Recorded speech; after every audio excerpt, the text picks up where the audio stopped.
Mesela anан ayallar buzulup ketет anda erkek ошол күнү эле өзү аялына көңүл бөлбөйт. Качып чайгада кыдырып жүрө берет. Барып нарыгара уктап калат. Анын көңүлүнө эч ким карабайт.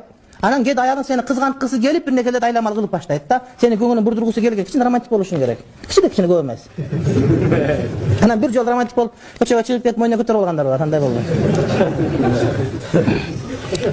Сен аялдан эмнени кааласаң, аял сенден ошону каалайт. Куранда аялдар эркектердин бир тууганы деген шакайык деп келет. Бул деген сөз сенде кандай каалоо бар, анда да ошондой каалоо бар. Аялың коңур тарса жаман көрөсүн, аялың кир болсо жаман көрөсүн, аялың иштен кеч калса жаман көрөсүн, аялың күрүгү жаман көрөсүн. А бирок сен ошондойсуң өзүң, жаман көргөндөйсүң. Демек сен да ал жаман көрүп атат. Ал да эркекке муктаж, ал эркекке тийген, сага катынга тийген эмес, курчакка тийген эмес бирнекеге. Эркек болушуң керек сен. Анан жок болсоң эркек издет, ачка болсо суу издегендей эле кеп ал деле. Эми ушуга айтканга туура келип атат да.